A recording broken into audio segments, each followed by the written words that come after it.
Hey friend, in this tutorial, I'm going to be painting loose style, vibrant, wet and wet koi fish. I like to start with a big size 16 round brush, just water on my brush, and this kind of C shape for the koi. It's going to start with an oval for the head, and then we get tapered and thin, almost like a little leaf shape or a long leaf shape for the tail. And then just drop in reds and oranges. It's so easy to paint this fish and so much fun, and it turns out beautiful. All you have to really practice is that shape, and then I'll go in on the tail with more of that color and kind of paint in these almost like feathers, and then also the fins as well. So like 2 to 3 of these strokes with my size 16 round brush on the sides. Everything is a C curve for this fish shape. So the fins are C curves, the tail is a C-curve shape. The body is a C-curve shape. The body is more of like it starts bigger and rounder at the head and then it tapers. But overall, everything is a C shape. So once I have that water layer down, then I'll plug in my color, whether it's orange or red. I'm going to paint in another little koi fish swimming in between right here. And again, it's another C shape. This one's just a little bit of a higher arched C. So a sharper turn. And actually, I'm curving back around for an S curve for the tail because, hey, we whip around sometimes. So S curve or C curve. The easiest one is obviously going to be the simplest one, which is just one curve, which is the C curve. But same idea. This one's a bit more orange in the mixture. Go to the tail and fluff it out with more of the pieciness.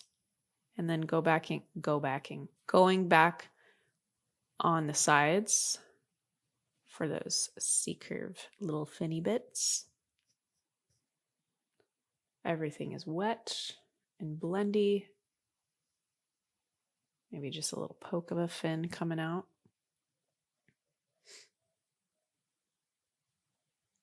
A couple more spots on the body of this fish. Because if you haven't seen a koi fish before, where have you been in life? A lot of orange spots, a lot of reddish orange spottiness, a lot of like a calico vibe with like black splatter and red and orange splatter and white.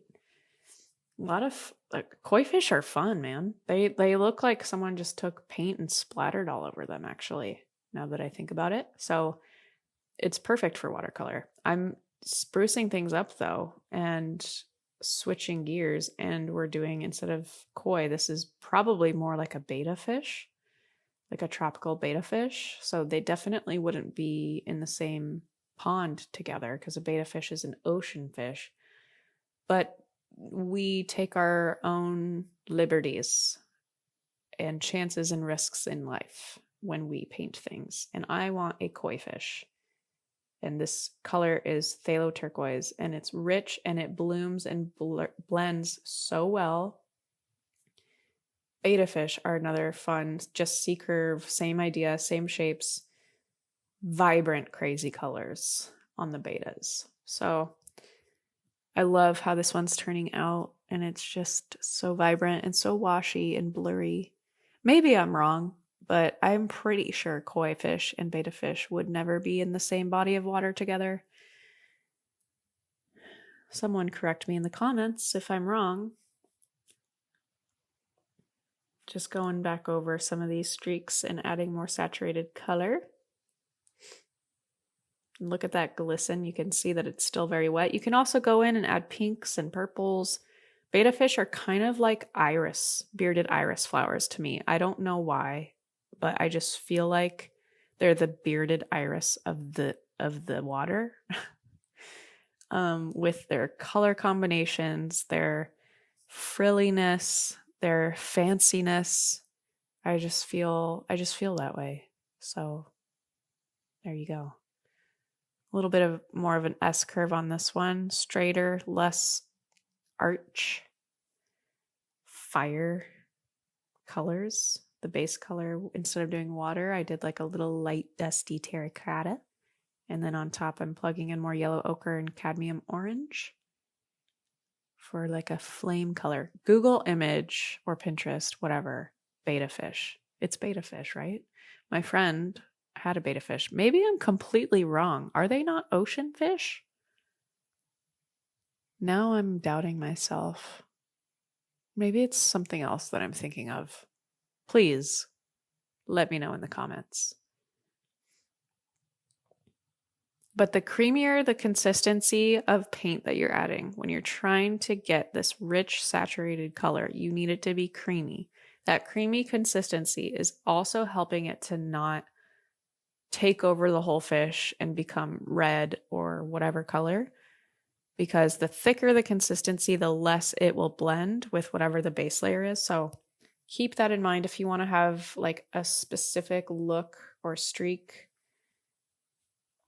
and you don't want it to just take over the whole subject, then you want it to be thicker so it doesn't spread as much.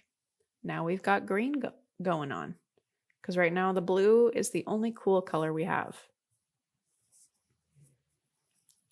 So I think my thought process here was just let's add in another cool color. And we've got Kubrick green, we've got sap green as the base with a little bit of a lot of water, and then Kubrick green on top for this fun, juicy, monochromatic fishy guy. And it's nothing detailed. It's not realistic at all. It's just really fun shapes, really vibrant, juicy colors.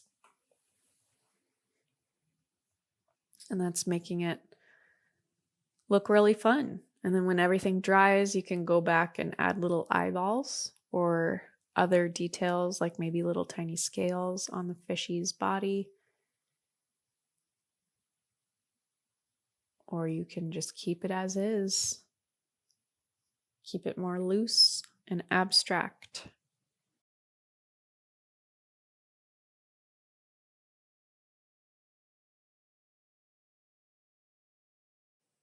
Next, I've got a mop brush.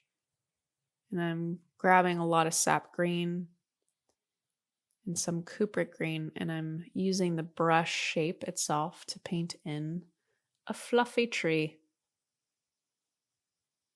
Fluffy tree. As you can see, this mop brush is really dense. There's no snap to it at all, so it doesn't snap back into its original shape like the Princeton 4050 round brush does or something like that. So it's a really great brush to use for fluffy tree texture because it's always changing its shape. So you can always guarantee that the leaves that you paint around your tree are going to look different because it's, you know, every time you press it down on your paper, it's changing shape. So the next time you go, it's going to be a different shape or stamp that you create with your color. So I love using this brush when I'm wanting to do something really organically, really quickly and loosely for trees. And adding in darker color with Kubrick green on just kind of the bottom area of this green fluff to bring out a little bit more dimension.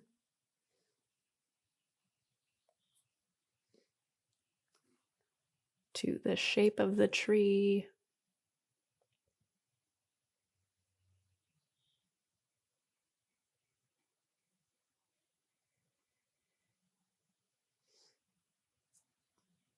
Bringing up more of those tiny little specks and dots.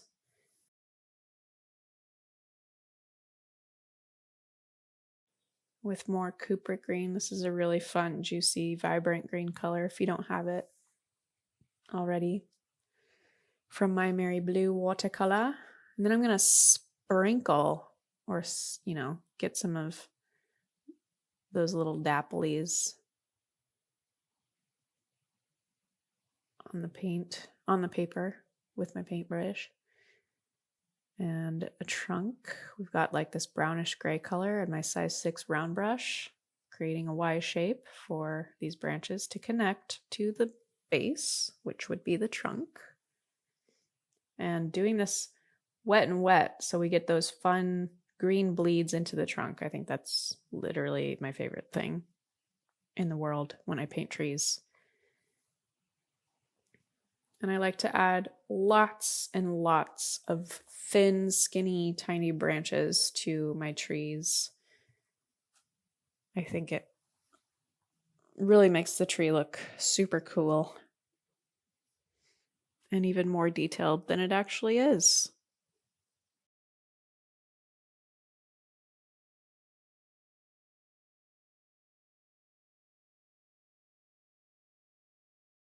If you want more tree practice in your life, something that's a bit more detailed instruction, step-by-step stuff, make sure you go and join my membership. You can join for the exclusive tutorial library and monthly videos, focus videos that we do. You can join for $10 a month and cancel anytime.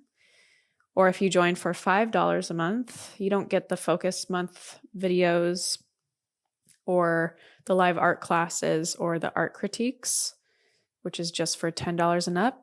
But you do get access to hundreds of exclusive videos that we have just inside my Patreon membership that are all step-by-step tutorials. So anyway, check it out. jennarainey.com/join-community is where you can check that. Now I'm sprinkling little bits of green by tapping my brush to give it that tiny leaf confetti look. One of my favorite moves when I'm doing a tree is getting that paint splatter around the tree. But it's really hard to anticipate how the splatter is going to come out. It might get on your clothes. It might totally miss the paper, or you might get a really big splatter moment. So just kind of anticipate anything. Be on your toes. Going back in with a little bit more branches, a couple more branches, thin cutesy lines with the size 6. If you're still struggling with brush control, I recommend going down in size for your brush, so down to a size 2 for these thinner lines and strokes. And there you have it. Koi fish and tree. Couple random subjects, but super fun. Wet and wet, juicy, vibrant, loose. Keep it loose, keep it juicy and vibrant, and I'll see you in the next video.